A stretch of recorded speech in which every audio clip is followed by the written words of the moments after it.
We've arrived in Kampot, a riverside town famous for its laid-back vibe, world-class pepper, and the dramatic backdrop of Bokor Mountain. From winding roads up into the clouds, to wandering through spice farms and tasting flavors unique to this region, Kampot has a way of slowing you down, while hinting there's always more waiting to be discovered.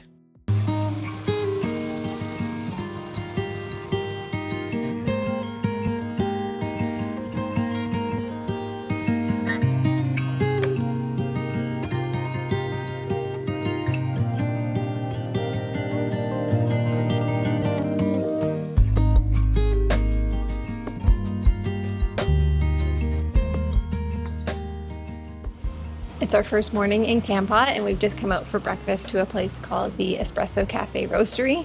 A big draw for me was the fact that they made gluten-free waffles, so I got that with some bacon, some scrambled eggs. Very much looking forward to this, and it actually also comes with some Kampot salted caramel, so I'm curious about that. And today I think is just going to be a pretty easy day. It's been a couple of rough days for us on the road, so I think we're just going to do some video editing, hang out, chill out, and maybe decide what we're going to do the rest of the time we're here. This is my 10-second food review. For breakfast this morning, I got potato hash, came with some tomatoes, I got some scrambled eggs, and it comes with like a sour cream mix something or other. It all looks very good. These potato things, delicious. And I have a feeling we'll be coming back here for breakfast again.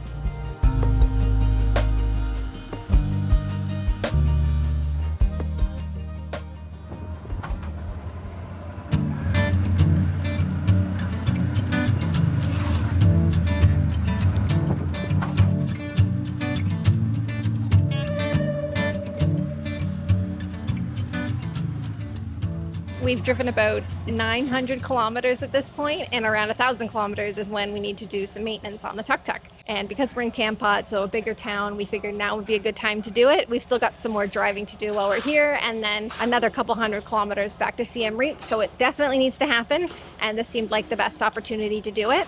I've just been informed that they're doing a greasing of the Tuk Tuk. We don't know what fully. I assume like axles or something. I don't know. I'm not a car person.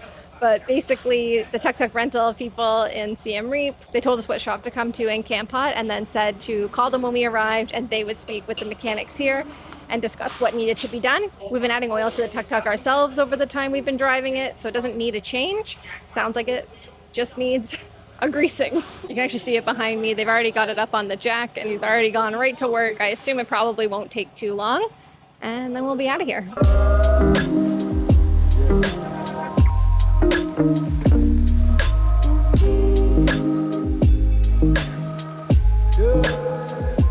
Dave's just gone across the street now to hopefully grab us some cold drinks. I think we're going to be here longer than we expected. They took the whole front tire off and like the handlebars, like the steering wheel thing, and greased everything. And we're like, oh, maybe they just do the front because that's the one that like moves. They just took off another tire. Or they're in the process of taking off one of the back tires. So I assume they're also going to do both of those. We've already been here, I don't know, but it's got to be at least half an hour. So I think we could be here for another 30 to 60 minutes. It's bloody hot today. It's like 37 with the humidity, and we're talking peak sun of the day. Hopefully Dave's able to get us something cold so we can just hang out here for a little bit while they finish disassembling and reassembling the Tuk Tuk. I'm also very curious how much this is going to cost. We have absolutely no idea. Our choices were beer or water. It's only 1 o'clock in the afternoon, so I thought we'd stick with water.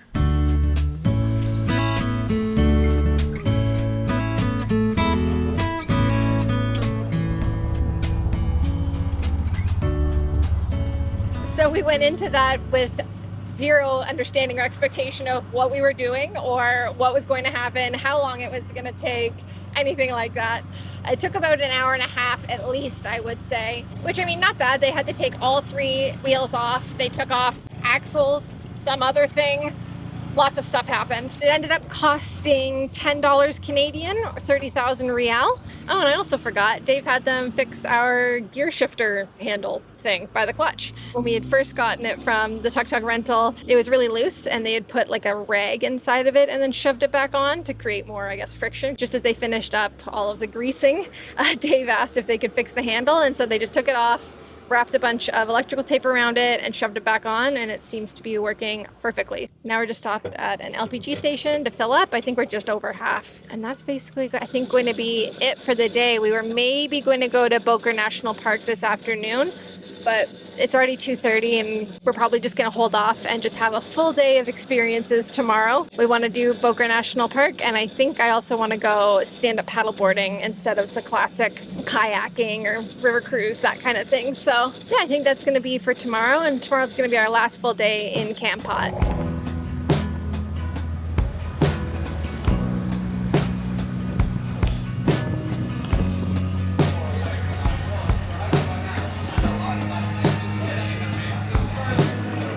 Thank you.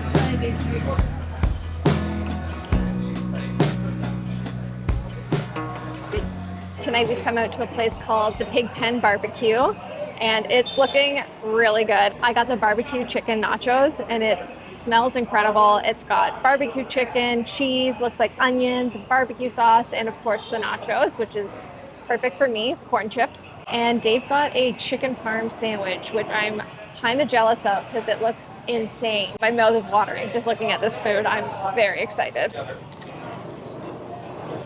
Oh my God. It's ridiculous how good this is. I got the chicken parmesan. It comes on a baguette. Oh, it's incredible. And we're here for another day, but I have a feeling that we may come back again for another meal.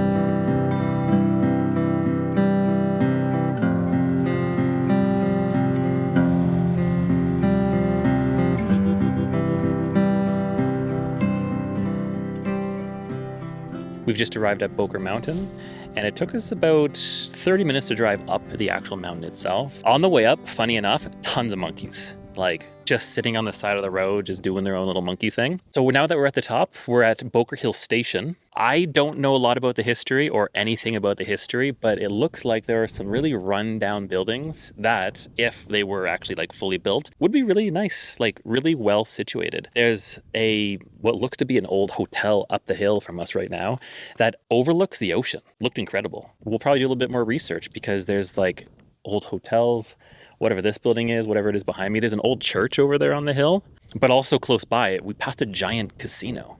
We also passed a lot of new developments. There was some signage that was a little bit in English, and it just said stage 1, and there was just tons of houses being built. So if you want to come here and you want to see all the old things, maybe do it sometime before 2030. And that's Dave's hot take. That's my hot take. I know nothing about the area.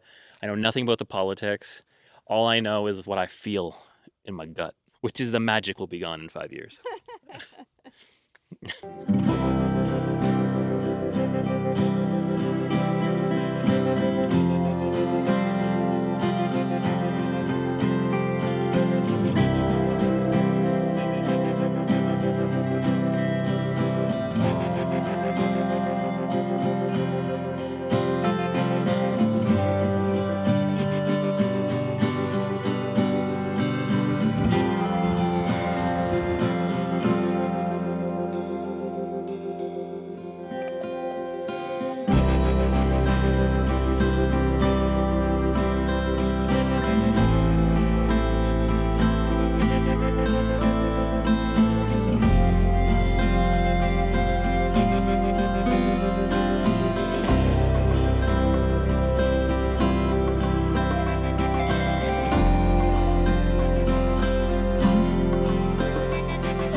We were just up at the palace on Bokor Mountain, and then we came down to the statue. So we passed it on the way back we wanted to see it, and then we got out at the statue, climbed up the hill, and the views here are really great. There's a lot of cloud cover like blowing over the top right now, so it's kind of hit or miss to see out into the distance, but it looks really great. There's some nice beaches and islands out in the distance.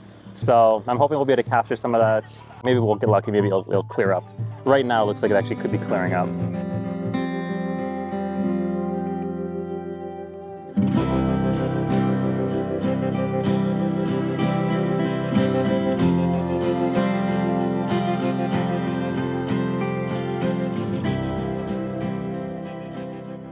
So I could actually back out, or I could just ask Jess to push me out. So we now just have Jess push me out of my parking spots. And now I don't actually have to do any work.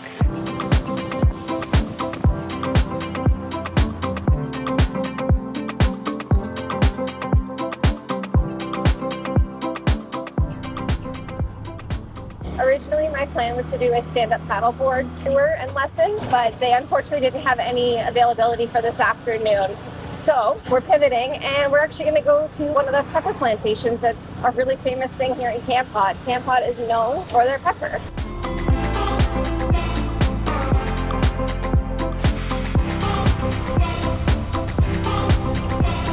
We've made it to the dirt road.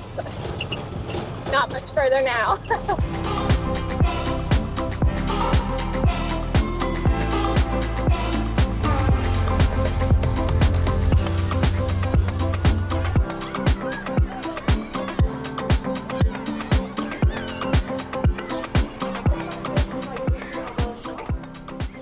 We haven't even seen the plantations yet, and already this place just feels so incredibly beautiful and serene. I'm really looking forward to this. We're just making our way to the shop where the meeting point is for the tour. It starts in about 15 minutes, so we'll be able to look around in there for a bit first. We joined the free guided tour at La Plantation, where our guide walked us through lush pepper fields and spice gardens, sharing how their organic methods make Kampot pepper world famous. We saw black pepper and long pepper at every stage, from vine to harvest, to the careful packaging that ships across the globe. Back at the shop, we sat down for a pepper tasting, trying everything from classic black to bold spice blends. Spicy? Spicy? Yeah. I don't know, I kind of just like normal pepper. There's a lot of peppers here, and I think I'd probably just go with the nice classic black. And of course, we couldn't leave without heading to the restaurant. For the views, but also to try a unique dessert. Now I'm going to have a very small taste, and not just because I have a feeling I'm not going to like it, but because I'm lactose intolerant. So just gonna have enough to get some flavor. Oh. I'm not sure how I feel about that. You can definitely, obviously taste the red pepper spice in it. It starts with like a really cool like vanilla flavor, and then you get hit with I had a big chunk of it too. You just get pepper at the end. That is really interesting. Not my favorite. I would prefer it if it was just plain vanilla, obviously. But I'm curious to see what Dave's reaction is, because it's not like a bad combination. I don't know, I'm very conflicted about this. It's good. Tastes like vanilla ice cream. It's got a little bit of spice to it, but I really like spicy food, so I can barely taste any spice. Like, I just taste ice cream. Jess has a very dainty palate. Wait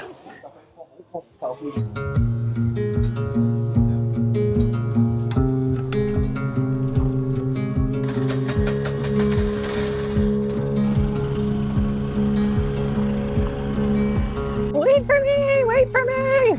It always feels funny when you film someone driving away and I'm clearly standing here.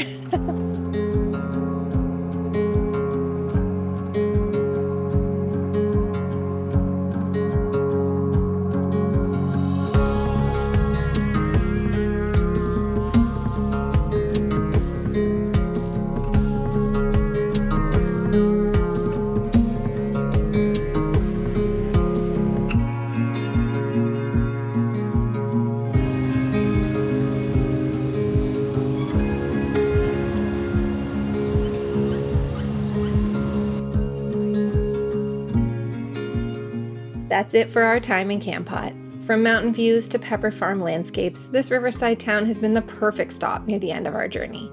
Next time, we're back on the road for the final leg of our Tuk Tuk adventure, making our way north to where it all began in Siem Reap. If you enjoyed this video, don't forget to subscribe.